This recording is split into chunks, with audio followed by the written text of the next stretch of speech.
coming and I do not feel prepared. Gotta love the weather here in Washington State, man. It's freaking crazy. Yeah. Just a couple hours of sunshine a day if we're lucky. Rains most of the damn time. Well, I'm still waiting for this damn thing to run out of gas, you know, so I can shut this video down and call it quits.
But yeah, that's good for my pulley, but shit, I ain't got nothing hooked up to it, so.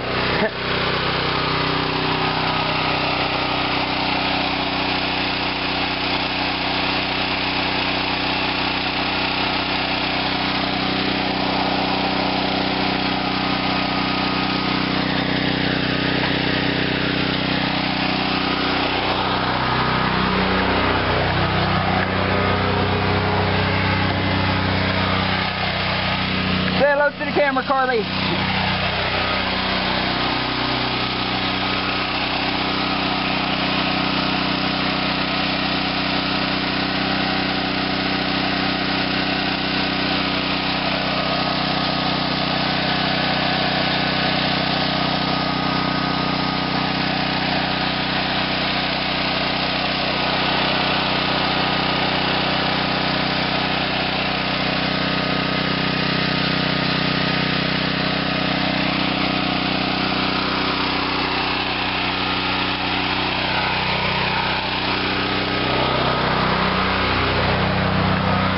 I have two other types of material I'm going to try using for the rods.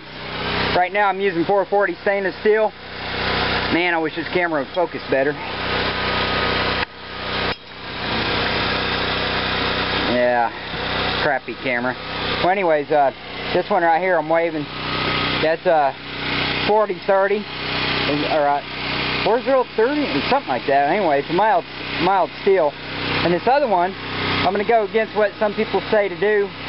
And it's non-magnetic stainless, which it probably could become magnetic under certain conditions, but it's 316, the one on the right. And I'm going to try to use some of that. Neither one of these are very strong, or this one isn't very strong magnetized right now, not near as strong as the 440 stainless was, 440C from Online Metals.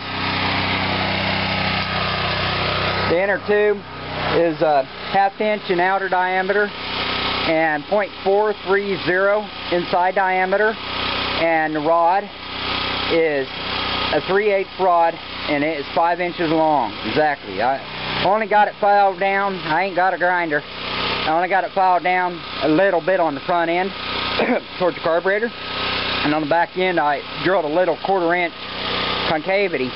And the rod stop is just like I did before in my earlier videos. I wedged it inside the pipe, but instead of using a clothes hanger, I'm using 1/8 mild steel, and I ground it down into a point on the front with my file, and got it wedged in there and got it bent just right to catch on the T up on towards the top.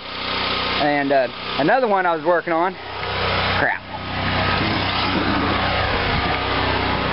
in my little workshop. Got a whole bunch of shit back here. I get bored inside the house, I come out here and play, but where's that damn thing at? Anyways, here's some more of that 440 stainless that I use. But it seems to be working okay. And if you can hear that motor, it's still perking along, man, no problem. Bunch of other crap. Man, I made this. Watch out. Get out of here. Come on, Butch.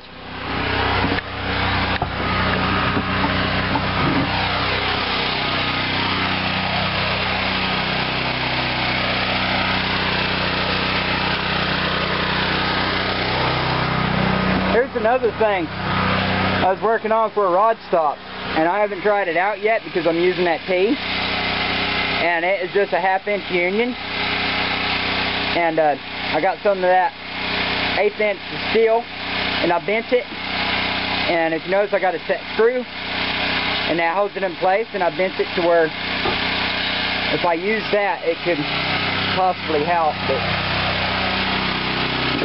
I'm starting to hear something rattling around on the inside there, so I think my rod stop might have came loose. One on the bottom. It's just a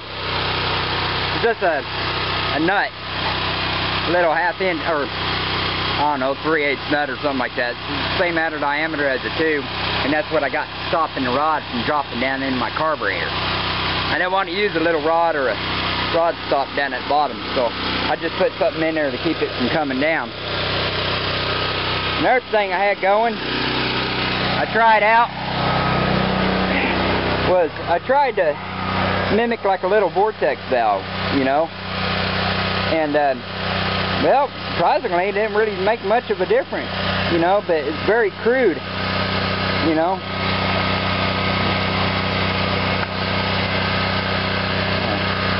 Very crude. It's out a piece of 3/8 copper. And, you know, I ain't got no machine tool, so I can't do much better than that by hand. Ain't no damn craftsman. Well, finally starting to run low.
Well, that's all, folks. I'm running out of time. I got like 24 seconds to do this video in, so I'm going to go ahead and shut it down.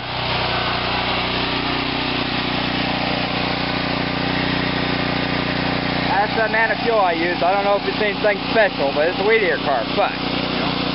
Alright, shut the thing down.